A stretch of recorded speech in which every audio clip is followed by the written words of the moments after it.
She moves with a purpose. She moves with a purpose. She does move with a purpose. What a magnificent purpose. She moves with a purpose. She moves with a purpose. She moves with a purpose. What a magnificent purpose. What a purpose.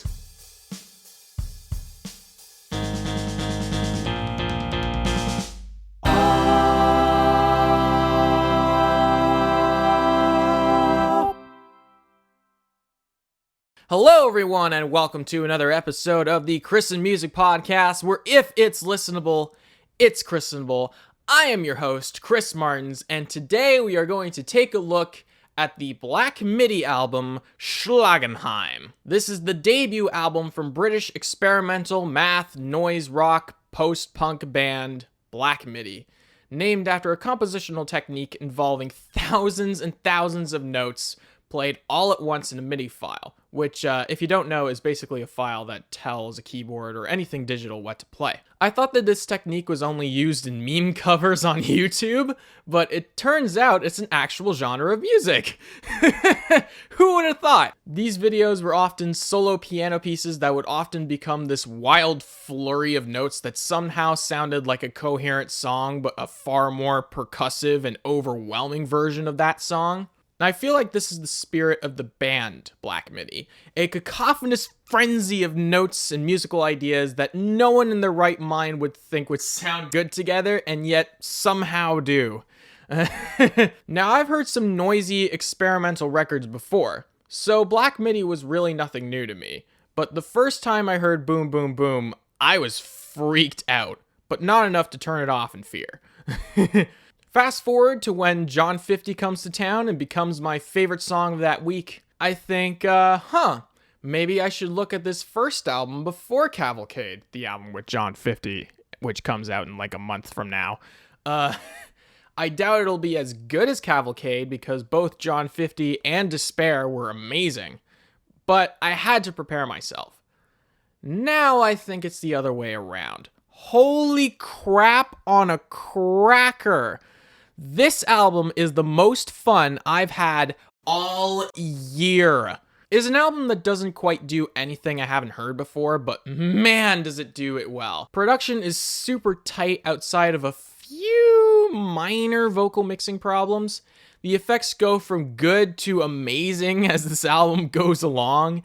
Every instrument is used to build this super dark, harrowing vibe that I absolutely love. But it's not just dark, it's also visceral and emotionally impactful. The composition is absolutely brutal, but it knows exactly when to push and when to relax. Contrast is everything, and albums that know how to do that are not only not one-dimensional, but bring out their emotions super well. Like a certain, You Won't Get What You Want. Yeah, we're in that territory now. The lyrics also help with this emotional impact that this album, like a sledgehammer, hits me with.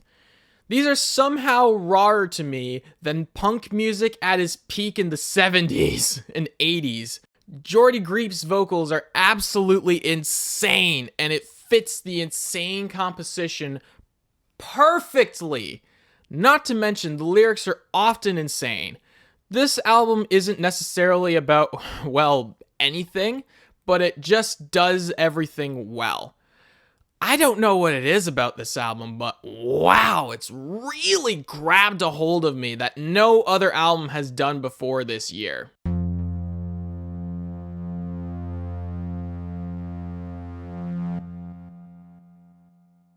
As chaotic as Schlagenheim is, it has a really balanced, well-rounded sound. Every instrument from top to bottom is crystal clear and everyone is given a role. Drums are crisp all the time and I always smile a little when I notice how they cut through with such clarity to add a nice jolt to the album. Bass is present and sounds great, whether as a main attraction or in the background. Speaking of low end, guitars sound crushingly heavy when low. When high, they are absolutely shredding and body-destroying noise and metal melodies, and it adds to the visceral vibe of this album. There are also melodies that are subdued, when this album goes soft, and you can still very much hear them. There are a few vocal mishaps that I don't really like, especially on Years Ago, but otherwise it's all quite good. I actually came around on the wispy sounding vocals on Speedway the more I heard them, even if they aren't smacking me in the face like this album tends to do. What I'm trying to get at here is that the best part about this album's mixing is its dynamic range, though. The quiet parts are super quiet, and the heavy parts are super heavy, and the production accentuates that really well, which is super important to a ballistic album like this, or any album for that matter. The highs are that much higher, and the lows are that much lower, and it's more of a vibrant experience. The effects on this record are pretty good as well. Of Schlagenheim's opening is amazing with its panning guitars and synths at the beginning. Also, the panned ending of Reggae after being smacked in the face by guitars repeatedly is super disorienting and adds to the insanity of this album and the gut punch of that song. The panned reverb cake guitars on 953 leading into the verses give this album a stinging attitude like a mic drop. I mean, I'm not going to drop this mic, but something like this. Boom. Reverb gives this record a little bit of a spacey vibe on Ducter. The warped vocals on Ducter are so cool, and it adds this thematic layer to the song like the singer or the listener is on drugs or something. But Schlagenheim has more of a solid rock sound focused on heaviness with a little effect pizzazz sprinkled in for extra kick. But it's not like effects all the time.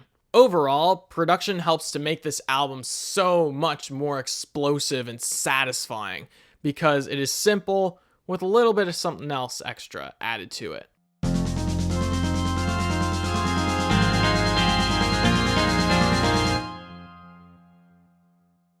The composition makes me bump this record in a way that I haven't quite been able to do with anything I've heard so far this year. Guitars are why I really love this record. Diversity in tone and in mood is the name of the game here. Quiet electric guitars are super pretty and chill, almost like an easy soft rock record at some points, but ominous, such as the middle of Speedway and near DTMI. The beginning of Western brings this beautiful line in to welcome you to the song, reminding you of orange Western sunsets, only to smack you in the head with these bright electric guitars. No, I have not gotten used to that.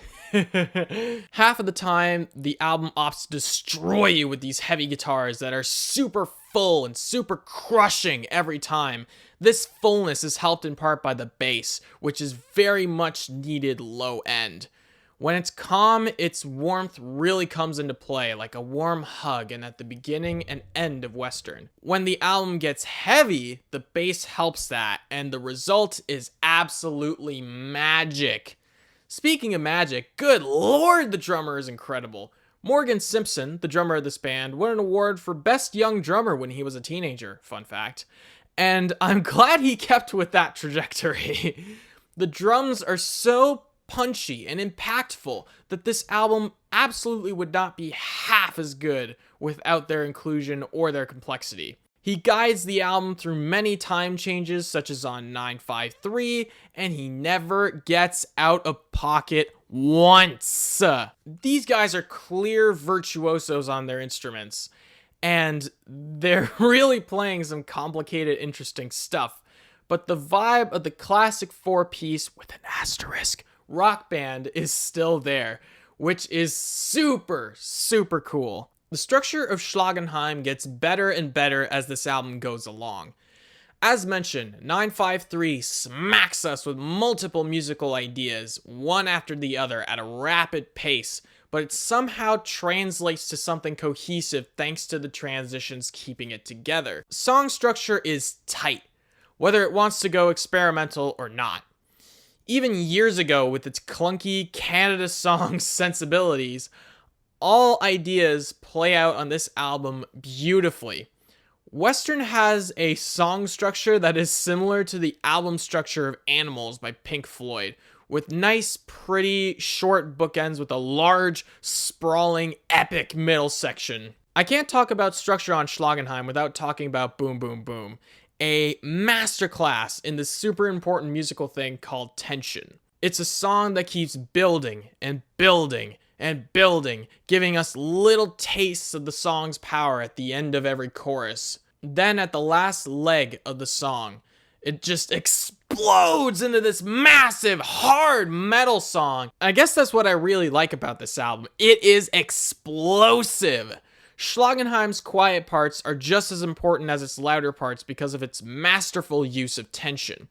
The album cover itself is a wave of, well, a lot of things all at once, but it somehow still works. You could tell what it is, sorta. Just like the album itself.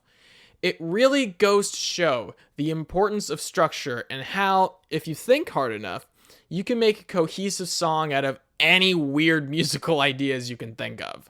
So get out there, eh?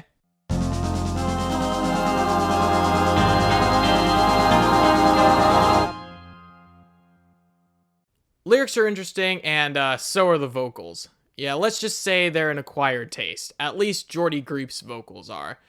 They kind of sound froggish, so I've heard. I've also heard comparisons to Talking Heads lead singer David Byrne.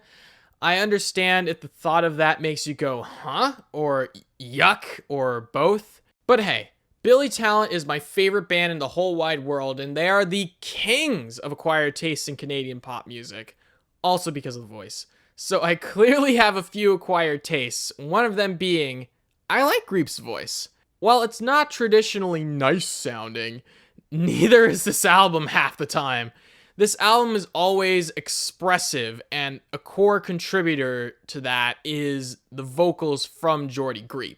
His voice is unlike anything I've ever heard before, and it matches the fever pitch that this album likes to hit. From long, beautiful balladry on Western and the beginning of Schlagenheim, to screaming at the end of Schlagenheim, Boom Boom Boom, and Ducter. This guy scratches a lot of musical itches for me. I also can't not mention Cameron Picton's vocals on Speedway and Near DTMI.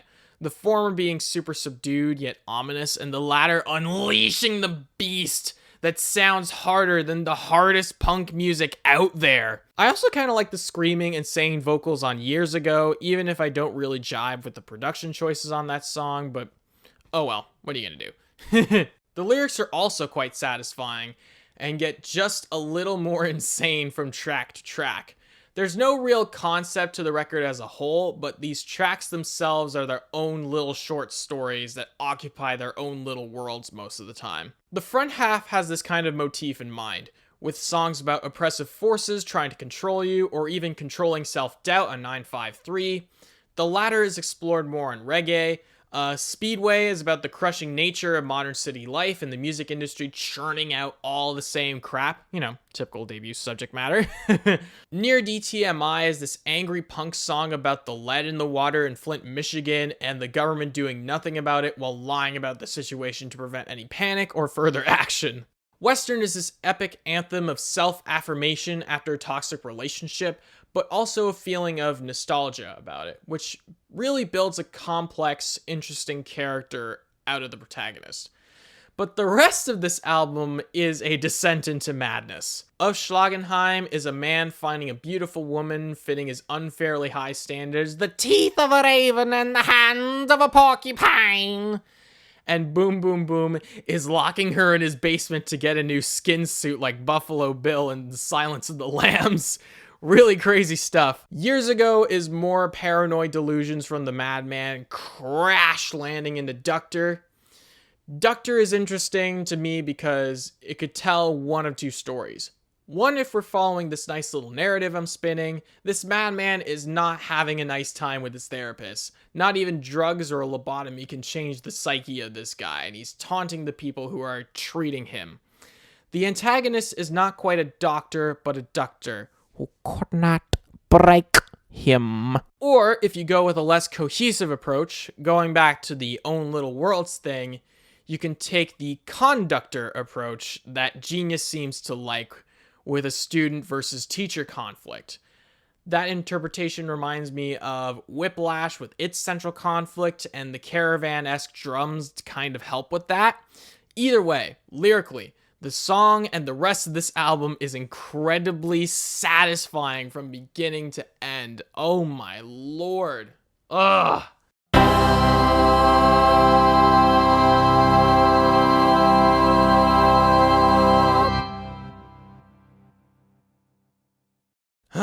Man, oh man. This album didn't just exceed my already high expectations, it shattered them. Schlagenheim isn't an actual word, but it is broken German, I guess, and it roughly translates to hits home. And holy hell, does this album live up to that name. In theory, it's nothing I haven't heard before. It's a bit of noise rock, punk, metal, etc. But it is still somehow unique, and nearly every idea still goes over really well. The mixing is super balanced and it emphasizes the importance of every single instrument on the album. It brings out dynamics as well, which makes the heaviest moments crushing and the quietest parts so quiet that you could hear a pin drop. The effects on top of the instruments emphasize the disorienting, crazy vibe of this album, which makes it so unique and fun to listen to. Speaking of unique and fun to listen to, composition is top notch. Everybody's great at their respective instruments, and they really make each song interesting. Nearly all ideas on this record play out extremely well, guys. Even with a little cohesion thrown in there is something extra. It basically has everything I feel a good album should have. Balance, tension, diversity, the whole shebang. And this is only helped by the vocals that are unique and expressive, even if they take a bit of getting used to. The vocals are a core contributor to this diversity and the madness of this album, given how expressive they are, leading the already expressive instruments. The lyrics are also fun to dive into as well. Concept or no concept, this album is terrific with interesting and emotionally impactful songs, even if that emotion is fear. Wow, this record is a fun, satisfying, chaotic, white-knuckle ride and a fantastic statement of a debut album. This is Black Midi, and they make music that hits home. I'm giving this one a strong 9 out of 10. I hope you enjoyed this review of Black Midi Schlagenheim. Thank you all so much for listening and watching. As always, let me know your thoughts on this record in the comments below. If you like hearing me talk and do music, subscribe to the Martelins music channel and hit the bell so you never miss anything I put out. If you want to see more of me and my musical endeavors, you can follow me on Instagram, Twitter, Facebook, and TikTok at Martelins Music. If you want strictly review-related content, follow at Christened Music on Instagram. If you want all that in the kitchen sink, you can check out my website at martelinsmusic.wixsite.com/music. And before I leave you, I have music of my own that I am anxious to share with you, and it sounds just a little like...